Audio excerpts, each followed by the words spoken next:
So I'm making this video because I had to change my intake manifold out because of something I did. I think I used too much throttle body cleaner, and I didn't wait the appropriate 30 minutes to an hour to start the car up, and I caused the back of my intake to blow out.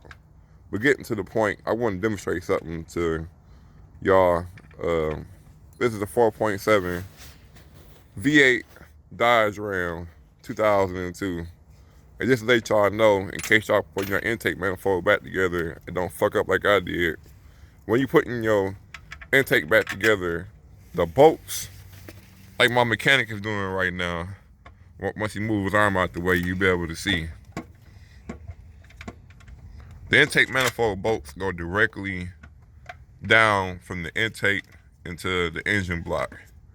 What I was doing was this.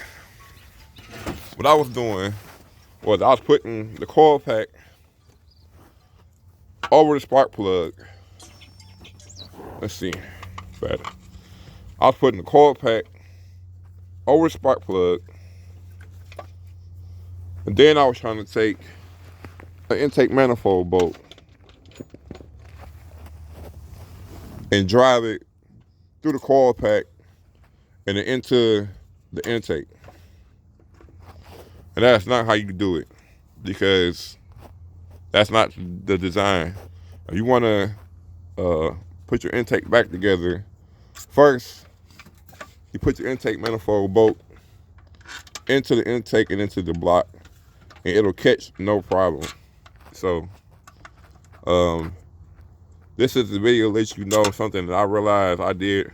I was messing up putting this back together, and I think I remember asking myself not to forget this part when I took it apart, but I forgot. So just to let you guys know, make sure you put the intake manifold bolts back into the intake and through the block first, and then the coil pack goes over the spark plug and the intake manifold bolt, like so,